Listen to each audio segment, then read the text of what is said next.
guys, welcome to another top 10 list. Welcome to my top 10 favourite movies of 2002. 2002 is another great year for film, and I did enough research on how many good films came out that year, and I thought, yep, it's enough to make a top 10 list. Well, let's keep this trend going, and remember, these are just my personal favourite movies of 2002, so take that with a grain of salt. But anyways, let's get to it. And before top 10 list, you gotta have your honourable mentions.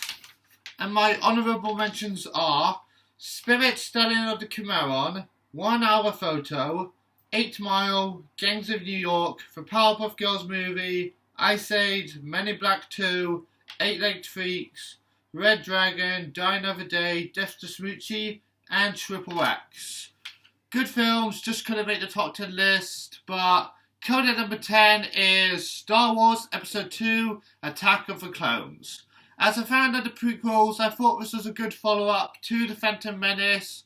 This may not be better than Revenge of the Sith, since that's the best of the prequels for me, but this one is still good. I really liked seeing Christopher Lee as Count Dooku, and as a Star Wars fan, I enjoy Attack of the Clones. It's a good film in the prequel trilogy. Number 9 is Insomnia. Definitely one of Christopher Nolan's most underrated films. This may not be like a Dark Knight great or Inception, but it's still fantastic and still really good and very underrated. Al Pacino, Robin Williams, and Hilary Swank, all three are great in it. I enjoy its story about these two detectives who go to Alaska to solve a murder case, but one of them gets really bad insomnia.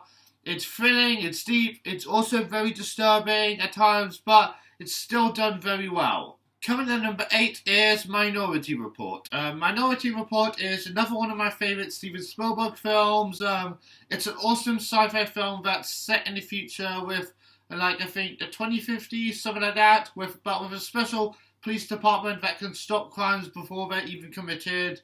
Tom Cruise is great in it, so is Colin Farrell and Max von Sydow.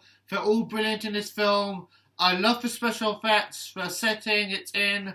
It's a very interesting film. It's very good.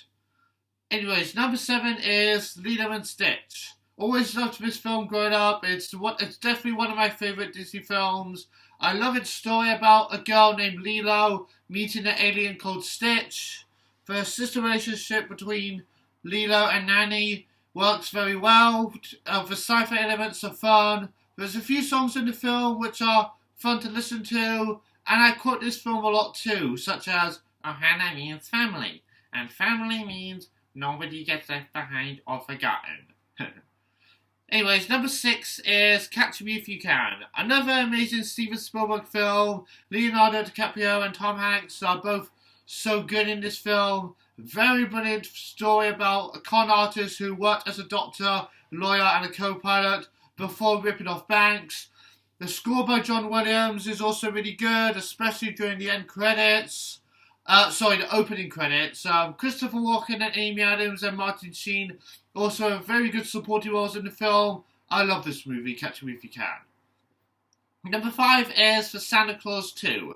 Easily the best of the Santa Claus sequels. Sure, this may not be as good as the first one, but it's close and still enjoyable to watch during the Christmas holidays. It's a great sequel where Scott Calvin is trying to find a wife to be Mrs. Claus, so that he can continue to be Santa Claus, and the Toy Santa is quite a funny and crazy villain. There's plenty of sweet moments as well. Tim Allen is still great as Scott Calvin / Santa Claus. It's a worthy follow-up.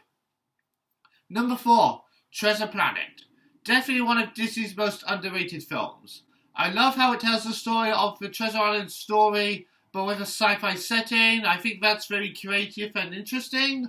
I like the characters such as Jim Hawkins, John Silver, Ben, Morph, Dr. Delbert Doppler, Captain Amelia. The animation is very cool. It's a great film. It didn't do well at the box office when it came out, but now it's got this huge cult following, and now more people love it, so yeah. Number 3 is Harry Potter and the Chamber of Secrets. Huge Harry Potter fan, so of course this had to make my list for my favourite movies of 2002. I think it's a great sequel, especially with Harry and his friends confronting the Whomping Willow, along with some spiders and a basilisk. This introduced us to Dobby the House Elf.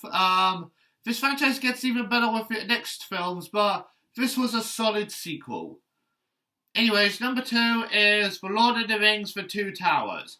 As a Lord of the Rings fan, this second chapter in the trilogy was just as epic as Fellowship of the Ring and Return of the King.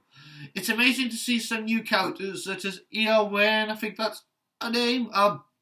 Eowyn, Treebeard, and Faramir. There's some epic battles, and overall, it's amazing. I've talked about Lord of the Rings a lot, so yeah. But my number 1 favourite movie of 2002 is Spider-Man. Definitely the film that got me into superhero films ever since I was a kid. Sam Raimi did an excellent job with directing this. Danny Elfman's score is fantastic. Tobey Maguire is brilliant as Spider-Man. It tells the origin story very well. And the second one, it's got good sequels, with the second one being even better, but the first one is still great. And I've talked about Spider-Man a lot, so yeah, it's my favourite movie of 2002. Anyways, that's it. Those are my top 10 favourite movies of 2002, so what are your top 10 favourite movies of 2002?